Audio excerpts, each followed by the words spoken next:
Welcome to my channel. આજે હું તમારા માટે લઈને આવી છું રેસ્ટોરન્ટ સ્ટાઇલ ચટપટી અને મસાલેદાર કડાઈ પનીરની રેસીપી। નાના મોટા સૌને પસંદ આવે અને ઝડપથી બની જાય એવી કડાઈ પનીરની રેસીપી સ્ટાર્ટ કરીશું। જેના માટે આપણે સૌથી પહેલાં એક કડાઈ લઈશું। કડાઈમાં 2 ચમચી ધાણા, 1 ચમચી જીરું, અડધી ચમચી વરિયાળી, 2 સૂકા લાલ મરચાં ને 7 થી 8 મરી નાખીને મિક્સ કરીને શેકાવા દઈશું। ગેસની ફ્લેમ સ્લો રાખીને સુગંધ આવે ત્યાં સુધી આપણે શેકાવા દઈશું। શેકાઈ ગયા પછી ઠંડુ થાય એટલે મિક્સર ગ્રાઇન્ડરમાં લઈને દરદરું પીસી લઈશું।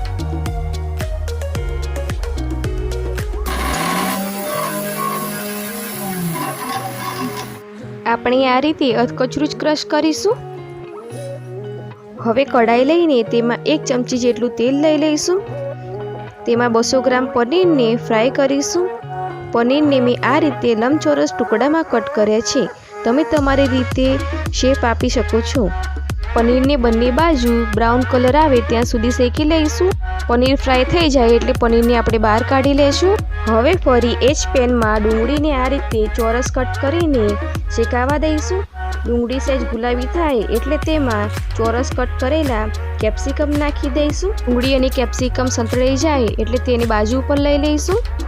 સબ્જી બનાવવા માટે આપણે સૌથી પહેલાં એક કઢાઈ લઈ લઈશું। કઢાઈમાં 3 મોટા ચમચા જેટલું તેલ એડ કરી દઈશું। તેલ થોડું ગરમ થાય એટલે એમાં એક તજનો ટુકડો અને એક તમાલપત્ર નાખી દઈશું। પછી તેમાં 2 મીડિયમ સાઇઝની ચોપ કરેલી ડુંગળી એડ કરી દઈશું। ડુંગળીને મધ્યમ આંચ ઉપર ગુલાબી રંગની થાય ત્યાં સુધી શેકી લેવાની છે। ડુંગળીમાંથી તેલ છૂટું પડીને થોડી બ્રાઉન થાય એટલે તેમાં 1 ટીસ્પૂન જેટલી આદુ લસણની પેસ્ટ એડ કરીશું અને હવે તેને ફરીથી સાંતળી લેવાની છે। આદુ લસણની પેસ્ટ શેકાઈ ગયા બાદ હવે તેમાં આપણે મસાલા નાખીશું। 1/4 ટીસ્પૂન હળદર, અડધી ચમચી લાલ મરચું પાવડર, કલર માટે અડધી ચમચી કાશ્મીરી લાલ મરચું પાવડર, 1 ચમચી ધાણા જીરું પાવડર, 1/4 ટીસ્પૂન ગરમ મસાલા પાવડર અને સ્વાદ મુજબ મીઠું નાખી દઈશું।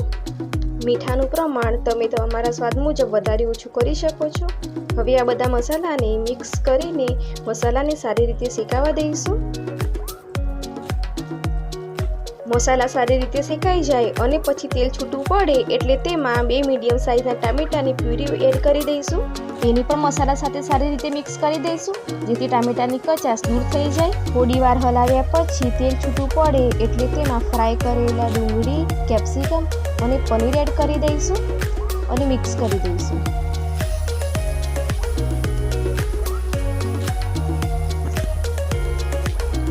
હળવા હાથે મિક્સ કર્યા બાદ આપણે આગળ જે કઢાઈ મસાલો તૈયાર કર્યો હતો તે મસાલો 1/2 ચમચી જેટલો નાખી દેવાનો છે। મસાલો નાખીને ફરીથી મિક્સ કરી દઈશું। હવે તેમાં તમારે જરૂર મુજબ પાણી નાખી શકો છો। પાણી નાખવાથી ગ્રેવીનું ટેક્સચર બરાબર આવી જાય છે। એ અહીં 1 નાની વાડકી જેટલા પાણીનો ઉપયોગ કર્યો છે। તમે જોઈ શકો છો કે સબ્જીનો કલર ખૂબ જ સરસ આવી ગયો છે। મેં અહીં ઉપરથી ટામેટાં પણ ચોરસ કટ કરીને નાખ્યા હતા। હવે આ રીતે તેલ છૂટું પડી જાય એટલે તેમાં ઉપરથી કસૂરી મેથી નાખી દઈશું। હવે ઉપરથી 3 ચમચી મલાઈ એડ કરીશું। અહીં મેં ઘરની મલાઈનો જ ઉપયોગ કર્યો છે। મલાઈ નાખવાથી ટેસ્ટ ખૂબ જ સરસ આવે છે। હવે ઉપરથી ગાર્નિશિંગ માટે લીલા કોથમીર નાખીને ફરીથી મિક્સ કરી દેવાનું છે। કઢાઈ પનીરની આ રેસીપી તમે એકવાર આ રીતે આ જ મસાલા સાથે બનાવો, ખૂબ જ સ્વાદિષ્ટ બને છે। હવે આપણી સબ્જી રેડી થઈ ગઈ છે। એક કઢાઈ લઈને તેમાં ગરમા ગરમ સર્વ કરી દઈશું તો એકદમ ડિલિશિયસ કઢાઈ પનીર તૈયાર છે। આ રેસીપી ઘરમાં જે ઇન્ગ્રેડિયન્ટ્સ અવેલેબલ હોય તેનાથી આસાનીથી બની જાય છે। તમને મારી આ રેસીપી પસંદ આવી હોય તો ચોક્કસથી ઘરે ટ્રાય કરજો અને મારી ચેનલને સબસ્ક્રાઈબ કરજો।